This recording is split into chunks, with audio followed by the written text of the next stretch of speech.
On ne va se lasser de vous apporter l'essentiel de l'actualité dans vos salons, dans vos bureaux, partout où vous vous trouvez, dans le cadre toujours de cette tranche réservée à vous, téléspectateurs de Bossolo Télévision. Vous nous regardez, vous êtes à Miami, vous êtes à Paris, vous êtes à Washington, vous êtes à Bongandanga, vous êtes à Buta. Nous sommes Bossolo TV, c'est votre magazine d'information générale dénommé À vous la parole. Grande est notre joie pour ce nouveau numéro de recevoir un expert qui va nous parler de toutes les questions qui concernent la province de Bazouélé. Il est élu de la ville de Buta dans la même province. Il se nomme l'honorable Mohamed Boulé, que je m'en vais lui dire bienvenue. Merci beaucoup. Comment vous vous sentez, honorable? Je me sens très bien et j'ai répondu à votre invitation, à vous la parole. C'est pourquoi je suis là. Vous avez la parole dans cette tranche. Nous allons un peu piloguer à banc rompu sur toutes les questions qui concernent d'abord vous, votre province et puis la ville qui vous a élu comme député national. Si je m'abuse, vous êtes de Buta dans la province de Bazouélé. Oui, je suis élu député national pour la ville de Buta, qui est une circonscription électorale lors des dernières élections. Mais je voudrais dire en passant que lors des dernières élections, j'ai été réélu député national pour la ville de Buta, parce qu'avant j'étais élu en 2006-2011 député national pour le territoire de Buta. Alors, dès la mise en place des nouvelles provinces démembrées, la ville de Buta devenant aussi une circonscription à part entière et elle a eu droit à un siège au niveau national et un siège au niveau provincial. Et qu'en plus de cela, j'ai été aussi sénateur. Et j'ai fait un choix pour le mandat au niveau de l'Assemblée nationale. Et le premier suppléant assume le mandat au niveau de la députation provinciale et au niveau du Sénat. Et on parle de vous de détenir triple brassard. Je ne sais pas pour quelle raison les habitants de Buta vous nomment ainsi.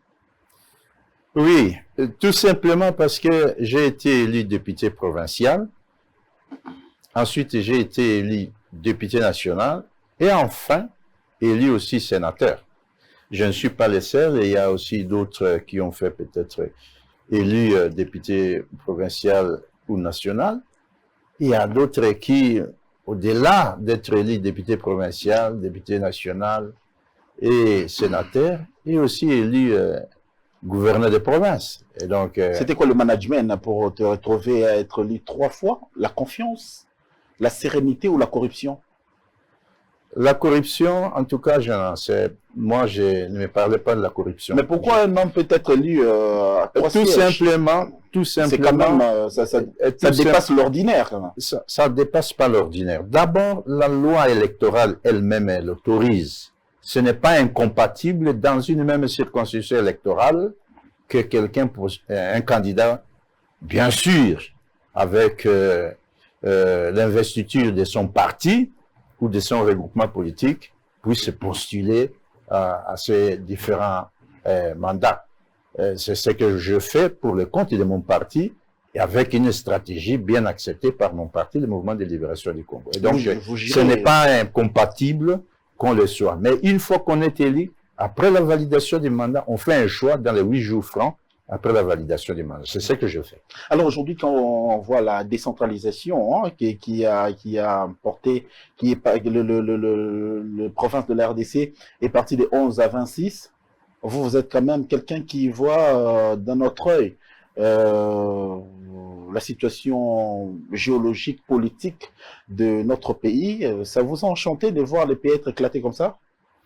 Écoutez, il faudrait s'assumer. S'assumer, ça veut dire qu'il faut interroger notre histoire, savoir... Ça pourrait être quoi la motivation? Ça doit être... Écoutez, je voudrais que vous compreniez, lorsque nous accédons à l'indépendance, je dois dire que cela n'engage que moi.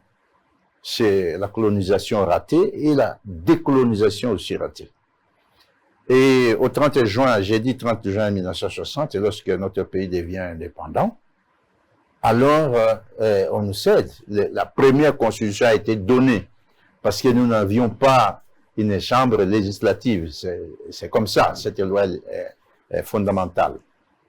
Et nous, le premier gouvernement, le premier président, défunt Joseph Kasavubu, hérite un pays avec 6 provinces. Et alors, la constitution change, et puis on passe de 6 provinces à 21 provinces. Ça, c'est une décentralisation, une fois de plus, ratée, parce que ça n'a pas été bien préparé. Parce que en 60, nous passons avec ce que nous avons connu, le personnel qualifié faisait défaut. Nous avions que ces cadres-là nous laissaient, que ce soit l'administration publique, que ce soit l'armée, que ce soit la police nationale. Et on s'est rendu compte que rien n'a marché.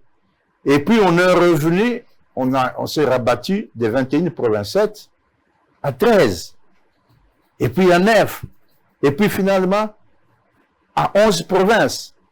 Mais tout ça, l'accompagnement pour cette décentralisation, pour faire asseoir une bonne administration, une bonne fonction publique par province, ça fait défaut jusqu'à aujourd'hui.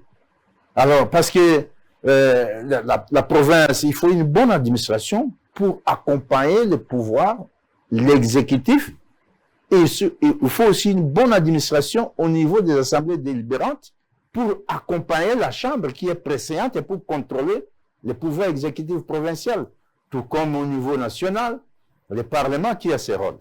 Et alors, vous me dites, ça va bien. Vous voyez de quelle manière on est passé? On est passé, oui. Sur l'article 2, on a dit attendre. Est-ce que cette décentralisation, est-ce que la préparation, et après ça, il fallait accompagner jusqu'à présent. Nous sommes allés trop vite en besogne.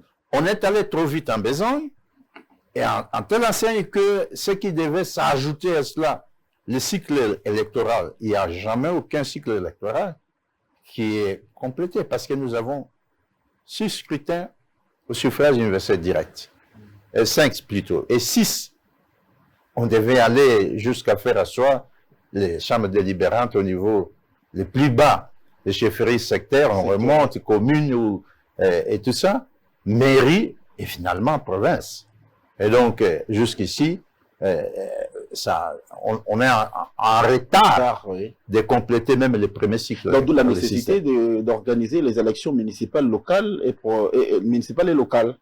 Même cela, il y a des préalables. Je crois que les contraintes, c'est la CENI, l'institution d'appui à la démocratie, la Commission électorale nationale indépendante, a fait des constats qu'il y a des préalables. Il faut les moyens. Qui ne sont pas encore réunis. Qui ne sont pas encore réunis. Il faut préparer ça, il faut former, il faut recruter.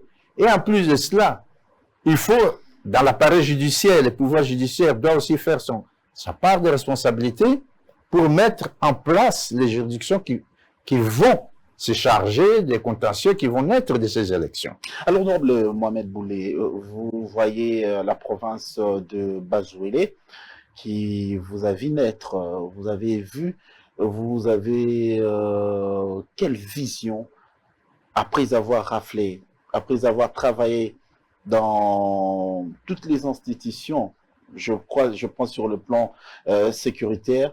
Est-ce qu'aujourd'hui, la province de Bazouélé souffre encore? Oui, je dois dire que la province de Bazouélé, après le démembrement de la grande province orientale, premier raté, c'est la manière dont le démembrement a eu lieu. Qu'est-ce qu'il fallait Et donc, j'ai les rapports de démembrement. Il y a eu des injustices, un déséquilibre en ce qui concerne la répartition des patrimoines communs à diviser par 4, c'est-à-dire la province de Bazouélé, Otuélé, Ituri et Tchopo. Voilà. Imaginez que tout ce qu'il y a comme infrastructure au niveau de la province, au chef-lieu, ce sont des efforts communs de toutes les 3 autres provinces. Mais les Bazuélés, au regard des rapports qui est sous mes yeux, que je garde, a eu que des miettes. Et en plus de cela, on pense... Comment ça? Oui, la répartition n'a pas été équitable. Vous savez, en ce moment-là, c'était notre pouvoir, et donc la manière dont on avait orienté la répartition, ça ne pouvait être qu'à la faveur de ceux qui étaient là politiquement. Donc il y a eu une politique de 2 poids, 2 mesures. Tout à fait. Et maintenant, là, il y a eu une petite transition, je le permets, ce n'est pas constitutionnel. On n'est pas allé directement au démembrement. Il y a eu d'abord la mise en place des commissaires spéciaux qui ont géré la province. Et après, il y a eu les élections pour le premier gouverneur de province, pour un bref mandat, qui maintenant est les commissaires spéciaux. Il y a un passif et un actif. Il y a ce que est laissé pour être pris en compte par le gouverneur. Et donc, tout ça, c'est dette qui va assumer peut-être des dettes non certifiées jusqu'à aujourd'hui. Et on est passé en 2018-19 à l'élection du gouverneur qui devait, lui, faire un mandat complet de 5 ans. Malheureusement, il a été déchu par initiative parlementaire du Bazuel. Et tout ça, ça fait que augmenter de frustration en frustration. De frustration en frustration, et surtout de dettes ingérables dues à la mauvaise gestion. Imaginez que par province, chaque province, au niveau de l'exécutif provincial, la configuration fixe à 10 ministères. Au niveau national, nous avons 45 ministères.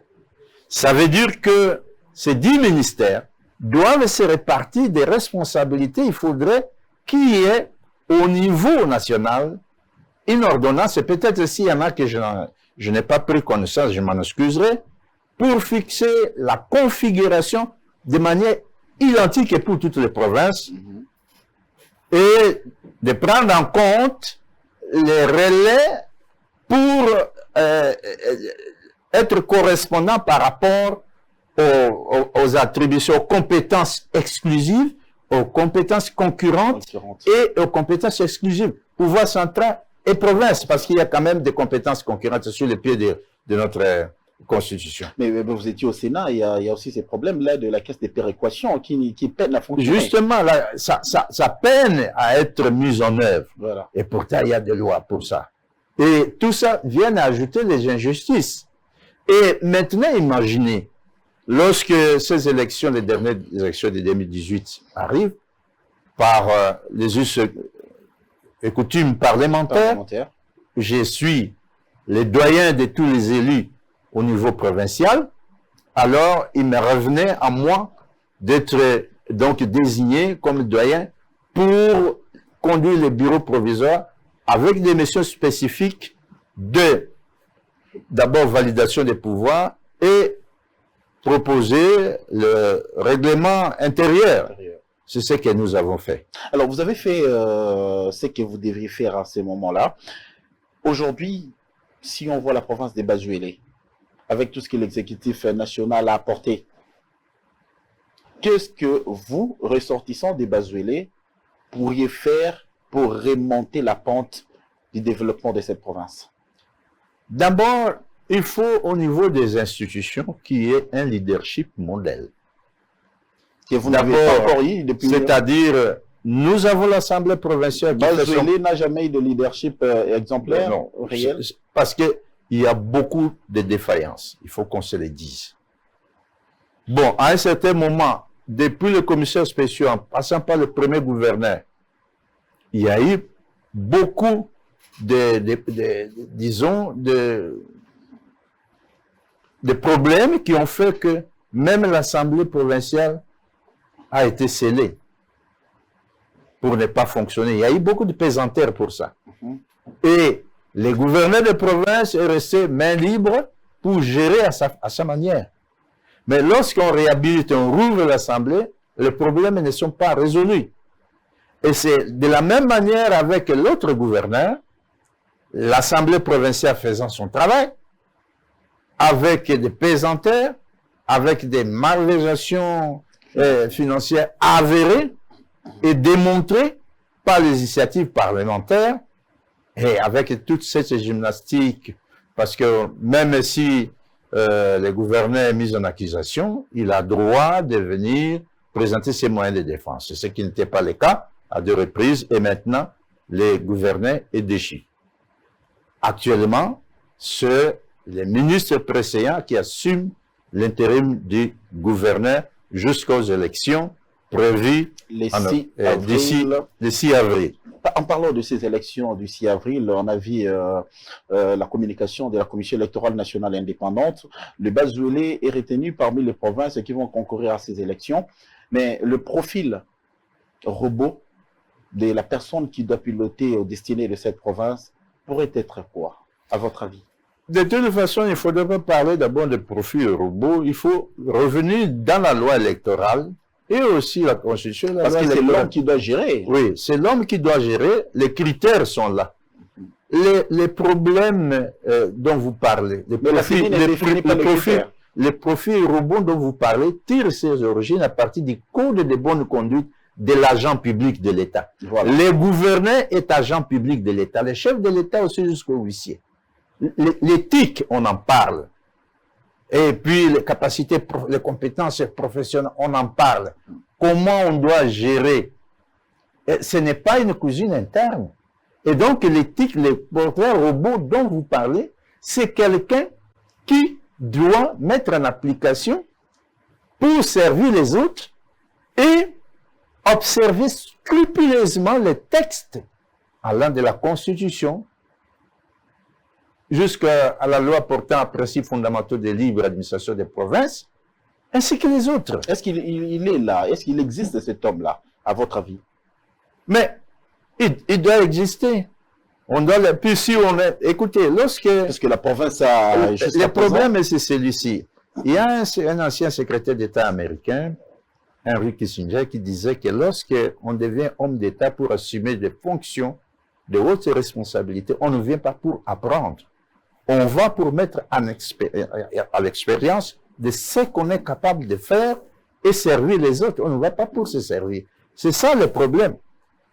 C'est ça le problème. Si on va là-bas pour dilapider les fonds publics de l'État, pour détourner l'argent de l'État, et aussi la concussion, la corruption. La corruption, ouais. Mais c'est ça, les antivaleurs dont on dénonce. Mais alors, notre justice devait aussi, pour maintenir l'équilibre social, notre justice devait rechercher et traquer ces genres de personnalités à tous les niveaux pour ces antivaleurs et d'autres érigés en infraction.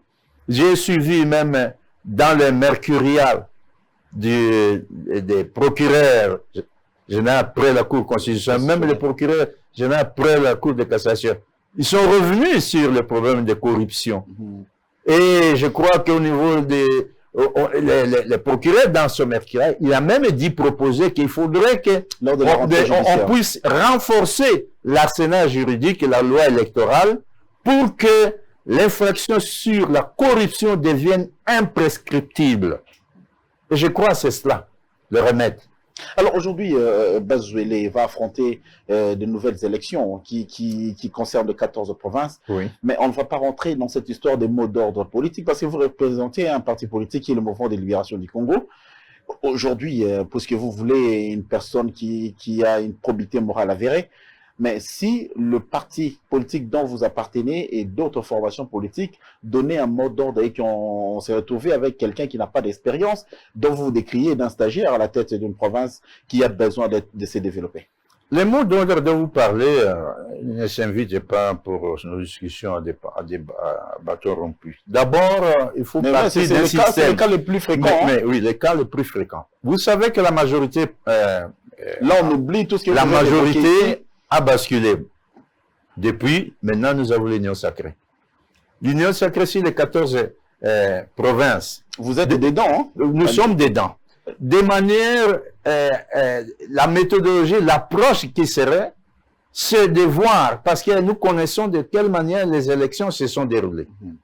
Maintenant, comme union sacrée, pour aller en ordre et non en désordre, il faut faire une évaluation.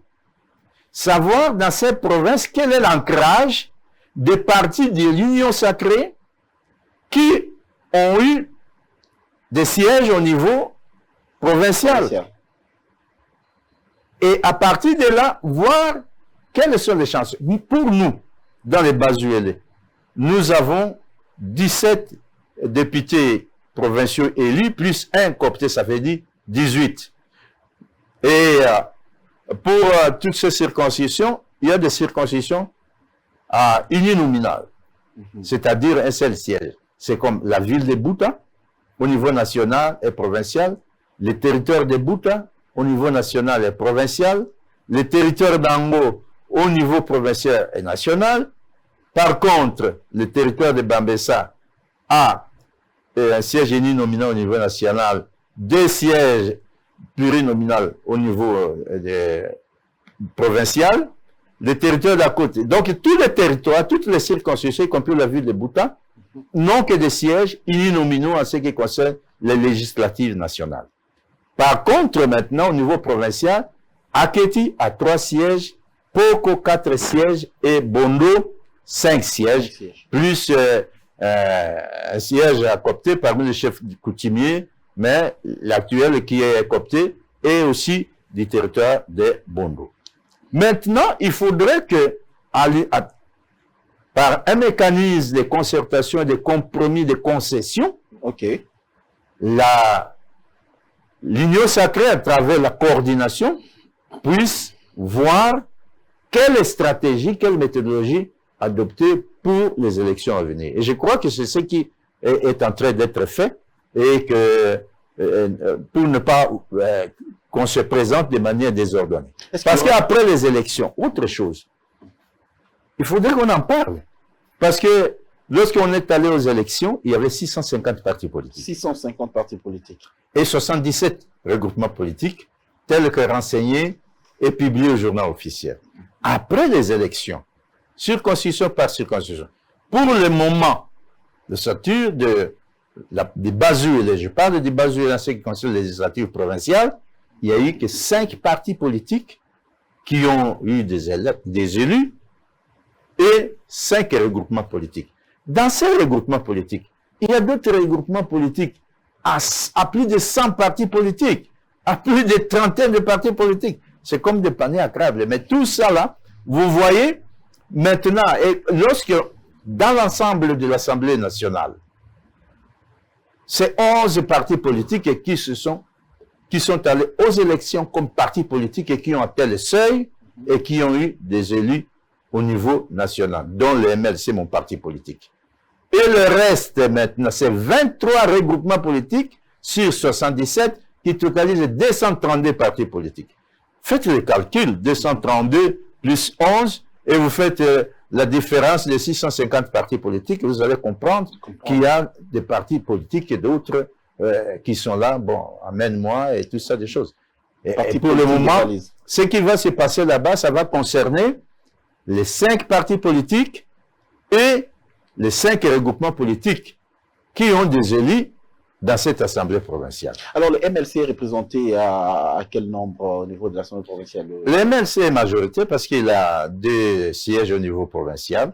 Oui. Et si on va au niveau... Le Sénat a aussi les bras séquiliers de la province. Le MLC a aussi un siège au niveau du Sénat. Et donc, le MLC est majoritaire comme parti politique. Vous êtes en train de concourir pour ceux qui ont les ambitions à briguer un mandat politique à la tête de la province des Bazuélés. Mais il faut regarder aussi les problèmes en interne. Bazuélé, aujourd'hui, comme on l'a dit tantôt ici, c'est une province qui peine à se décoller. Alors aujourd'hui, s'il faut catégoriser les problèmes au cas par cas, quelle peut être la priorité pour celui qui sera élu gouverneur de province de Bazuélé? Les priorités d'abord, c'est d'avoir un œil regardant, parce que le gouvernement a dit qu'il a mobilisé les fonds pour le développement à partir de la base des 145 territoires. Alors, le Bazué a les territoires d'Aketi, Ango, Bambessa, Bondo, Poko, plus la ville de Bouta. Et donc, ces gouverneurs-là doivent avoir un œil regardant. Et la passation des marchés doit respecter les normes. Ce n'est pas créer des histoires et des passations des marchés dans le flou comme on a vécu avec le gouvernement qui est tombé, qui a laissé maintenant des dettes énormes. On ne sait pas comment la province. Et en plus de cela, il y a des problèmes sécuritaires. Vous avez parlé de développement intégral. On met l'homme au centre de ça, de cette intégration, non seulement l'économie. Il y a sa sécurité, il y a les problèmes sécuritaires. Les problèmes sécuritaires que nous avons, bien sûr, le domaine de sécurité, c'est un domaine de collaboration entre le président de la République et le gouverneur. Au niveau de là, on veut quand même la sécurité. La sécurité de quoi? Des personnes. Et de leurs biens. Et de leurs biens. Et aussi des étrangers. Et les mouvements des populations en interne à travers les provinces. Or, depuis les troubles, la guerre en Centrafrique, parce que nous sommes enclavés, mais nous avons comme voisin, la province du Bas-Uélé a comme voisin aussi la République centrafricaine et à une certaine mesure un lopin là pour le Sud-Soudan. Alors, depuis cette guerre, et il y a depuis 1940 l'envahissement des éleveurs Mboro, qui à un certain moment, vers les années 60, était fixé en Centrafrique. Et la guerre qui a eu en Centrafrique en 2000, entre Bozizé, Jean Bozizé et Patassé, a fait que ces éleveurs Mboro se sont déversés dans notre pays, dans le territoire de Bondo essentiellement. Ça fait que ceux qui ont fui la guerre, les Centrafricains se sont déversés également dans notre pays. Ça fait que parmi eux, il y a des rebelles centrafricains, les anti-Balaka et les Séléka. Les Séléka, ce sont les rebelles constitués essentiellement des enfants de ces éleveurs Mboro qui étaient en Centrafrique et qui sont. Et maintenant, l'affaire de ces éleveurs Mboro, la première invasion date de 1940. Et ensuite en 82 et maintenant en 2000, depuis 2000 à nos jours.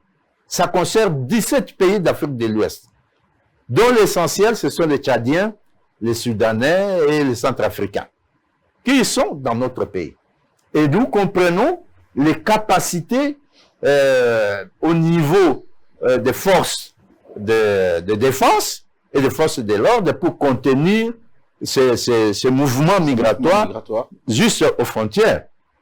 Donc il y a lieu de décréter un état d'urgence ou c'est un état de siège? Mais ça s'apprécierait, oui, parce que avec tout ce qu'on a fait, l'envahissement de ces éleveurs avec un nombre important de cheptels, il est soumis au contrôle de l'autorité et d'autres avec armes. Lorsqu'il y a eu les concertations nationales, lors de la clôture, le président sortant avait fustigé ça, que les éleveurs Mboro étaient à considérer au même titre que les groupes armés parce que d'autres étaient portés d'armes. Ils ont déjà commis des crimes, que ce soit dans les Hutus et les voisins et que ce soit dans les Bazu et les voisins. Alors, ça pose problème parce que depuis 2000 à ce jour, on ne sait pas, ils ne sont pas sous contrôle des administrateurs des administrations locales et maintenant, il s'établit même certains mariages exogamiques. Et voilà, et il y a eu des rencontres ici au niveau d'un atelier où j'ai participé, où dans les écrits, il y a beaucoup de choses, il y a une littérature abondante à ce qui concerne les mouvements migratoires des éleveurs Mboro, où ils se disent qu'ils ont trouvé le pâturage ici à Gobo, ils sont fatigués d'errance depuis plus de 2 siècles. Ça veut dire que notre gouvernement doit prendre à bras le corps ce problème pour mettre fin à ce que ces éleveurs Mboro rentrent ce jeu. On ne peut pas parler de transhumance. La transhumance doit couvrir une certaine période. Or, les gens qui viennent nous envahir parlent de transhumance depuis 2000. Nous sommes aujourd'hui en 2022. De quelle transhumance parlons-nous? Alors, cet envahissement, on peut mettre ça dans le passif de qui? De tous ceux qui ont géré la province, ou soit ça date de décennies? De toutes les façons, dans ceci, il faut noter une chose. Après la Seconde Guerre mondiale, au nombre de conflits en Afrique, des conflits dits terminés et des conflits en cours, si vous voyez les conflits centrafricains, a fait aussi ses morts. Et certains conflits des pays limitrophes à la République démocratique du Congo, depuis cette guerre, la fin de la guerre froide, a fait ses morts parce que la République démocratique du Congo était entourée de pays dits satellites à l'Union soviétique. Ok. Après le mur de Berlin, vous voyez ce qui revient maintenant. Et ce durée de guerre, première guerre, on indique le nombre de morts approximatif. Mais aujourd'hui, on est combien de morts? C'est plus de 10 millions. Mais il y a un pays où il s'est passé quelque chose. Avec ces 800 morts, nous connaissons la mobilisation de la communauté internationale. Aujourd'hui, en ce qui concerne les éléments moraux, les pays de provenance de ces éléments moraux ont des contingents dans la force onusienne MONUSCO. MONUSCO, oui. Et ils défendent les intérêts de ces gens pour dire on ne peut pas les traiter comme les groupes armés. Allez-y comprendre quelque chose. Et c'est cela. Si on ne respecte pas notre pays, les lois de notre pays, mais il faut une bonne justice de proximité. Il faut renforcer les forces de défense et les forces de l'ordre pour qu'on soit à mesure de cadrer, parce qu'il n'est même pas question de faire l'espionnage, d'orienter ces gens vers la frontière pour reprendre les chemins par où ils sont arrivés dans notre pays. Parce que le Basuélé, c'est une province à vocation agricole. Nous avons 148 331 km². La deuxième province en termes de superficie après le démembrement. Nous sommes une province agricole. Et notre calendrier, le calendrier agricole, mois par mois, il y a des produits vivriers et des produits d'autres produits pérennes, et tout ça, le caoutchouc, le coton et tout ça. Nos routes nationales, provinciales d'intérêt commun sont connues, même codifiées. Nous avons les chemins de fer à travers le monde. C'est les chemins de fer qui permettent l'évacuation en grand flou et au moindre coût des personnes et le mouvement des personnes. Nous avons mis 1026 km depuis Mumbere jusqu'à Bumba. Mumbere a été réalisé depuis 1937 et en 1975, l'autre partie, les 200 km est réalisé. Oubliez, aujourd'hui, c'est fait un chemin de fer des rues et des fleuves, comme société, oubliez même pas une tête de locomotive. Mais à un certain moment, le gouvernement a acheté pour 125 km au Bungo là-bas, de chemin de fer, 4 têtes de locomotive. Mais les 1026 km, aucune tête de locomotive. Jusqu'à aujourd'hui, si ces routes-là, en terre, créées depuis les années 1910, et qui ne sont pas asphaltées, qui ne sont même pas bitumées, se détériorent parce que nous sommes à la ceinture équatoriale avec la saison des pluies. La route nationale traverse que des digues depuis Kisangani jusqu'à Bumba. Si le chemin de fer était là, je pense que la Basuélé donnerait le meilleur dans le cadre de l'agriculture pour que le surplus se soit évacué et qu'en plus de ça, nous sommes à l'aise. Si le projet Bokangalojo était réalisé à Bambessa, où il y a l'INERA, avec des laboratoires qui est implanté depuis l'époque coloniale pour faire des recherches et tout ça qui est oublié, qui n'est pas assisté. Il y a les services de semences qui est là.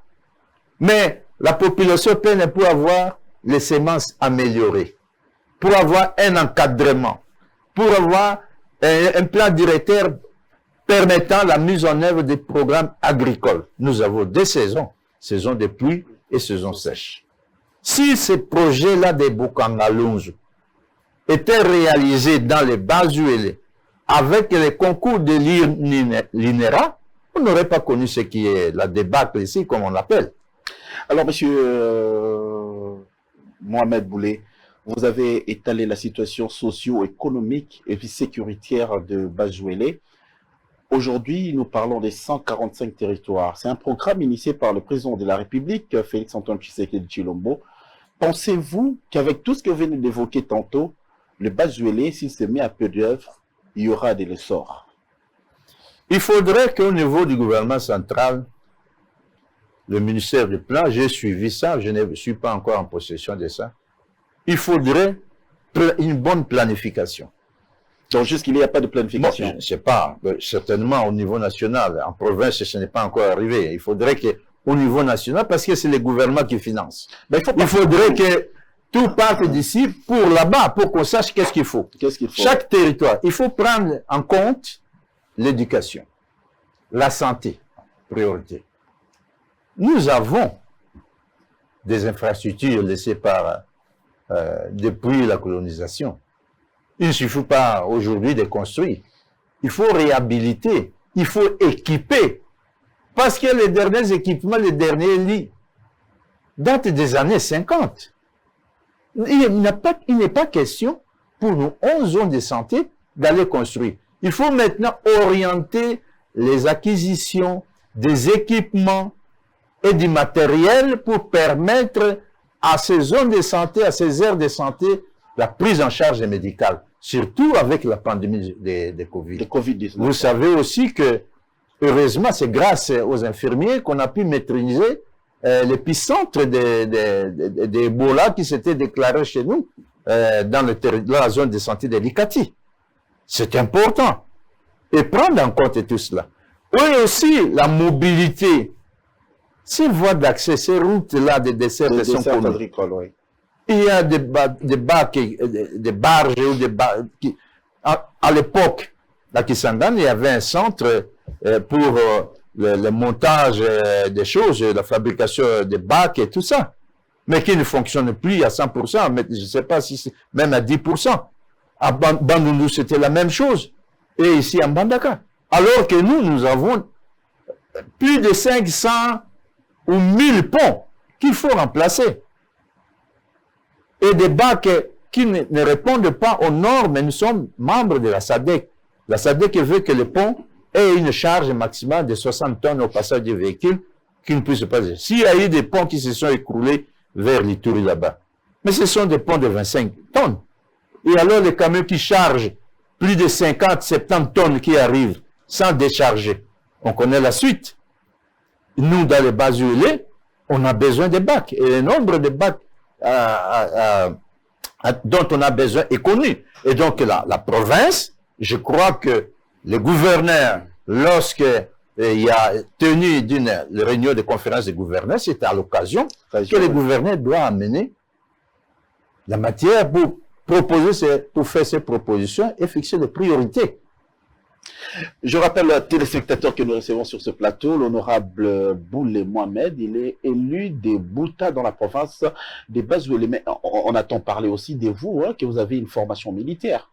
Vous avez une formation militaire. Qu'est-ce que vous avez apporté comme expertise par rapport à tout ce que nous connaissons comme problème sécuritaire en République démocratique du Congo? Vous êtes au Parlement pour participer au vote et puis plier bagages et rentrer ou quoi? Mais vous me décevrez en me disant ça. Non, je vous renvoie.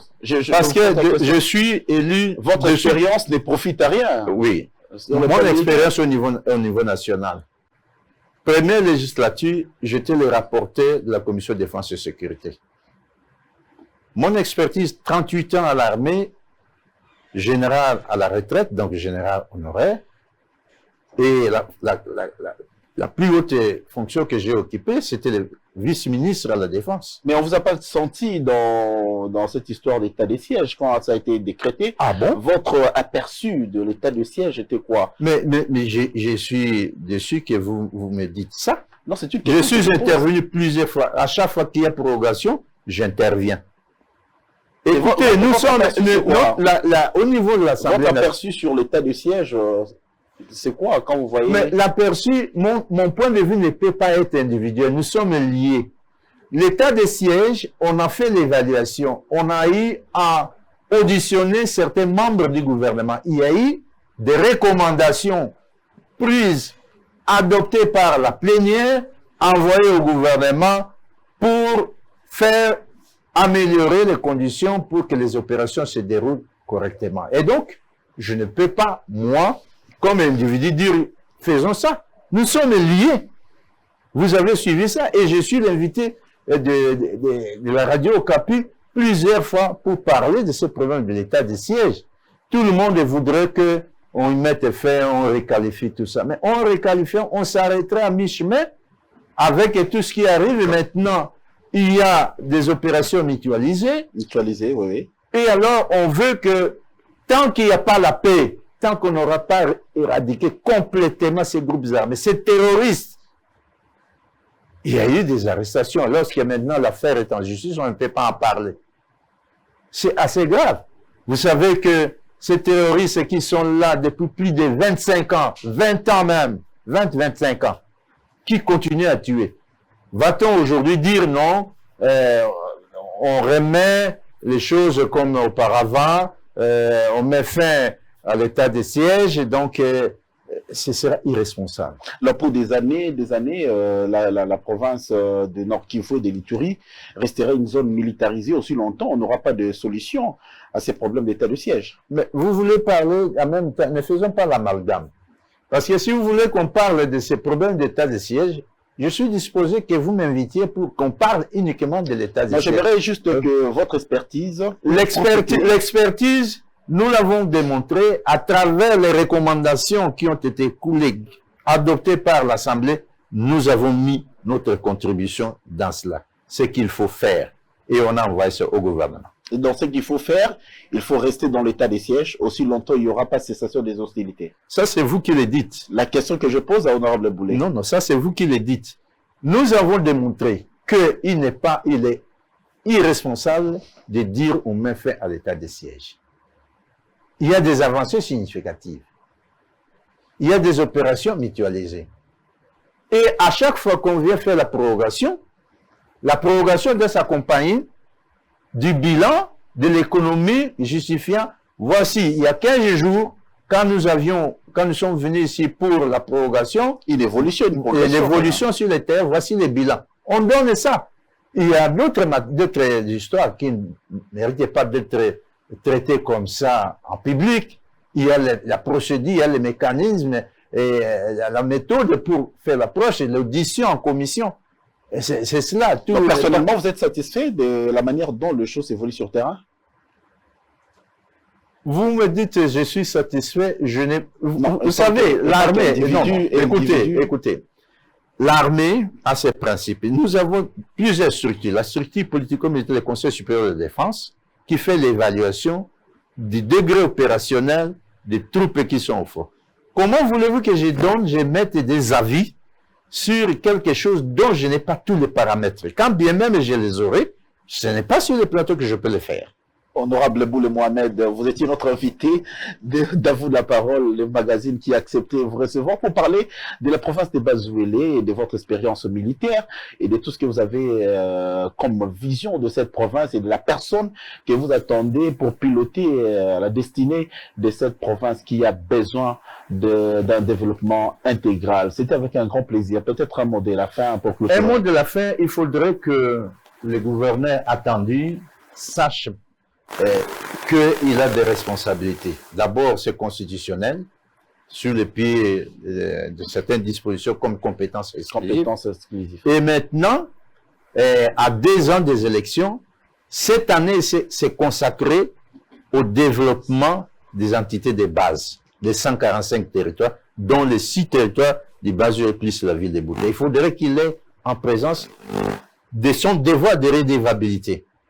Parce que les contrôles parlementaires, nous avons une structure, nous avons une institution préséante qui doit contrôler tout ce que les gouverneurs de province avec ce gouvernement font. J'interpelle ces 2 institutions, chacune à faire son travail. Et maintenant, nous voulons, les Bazouélé, voudrait que cette fois-ci, les gouverneurs qui viendraient soient différents des gouverneurs précédents, en termes de gestion, en termes de gouvernance, en termes de service, parce qu'on ne peut pas rester sans même faire, ne fût-ce qu'une mission d'itinérance à travers les choses, alors que les gouverneurs des provinces, ce n'est pas de rester, l'itinérance entre en compte pour voir ce qui se fait, vivre les réalités avec nos populations, parce qu'il y a beaucoup de choses. Nous n'avons pas l'eau, nous n'avons pas l'électricité. Et tous ces problèmes-là, nous n'avons pas de routes de dessert agricole, et l'agriculture, il n'y a pas un plan directeur pour l'agriculture. Tout ça, c'est à mettre, il faut avoir une bonne tête, il faut avoir une bonne équipe pour mettre tous ces programmes-là en marche. Il a parlé avec son cœur et à cœur ouvert dans ce magazine. À vous la parole. Vous avez le privilège de lui suivre partout à travers le monde. D'ici là, portez-vous bien, restez branchés, gardez le cap sur la province du Bas-Jouélé qui a besoin d'un développement intégral, comme l'a dit l'honorable Mohamed Boulé. On vous retrouve dans un prochain numéro, si Dieu va nous prêter la vie, pour parler d'autres questions qui concernent les Bas-Jouélé et vous également. Au revoir. Merci.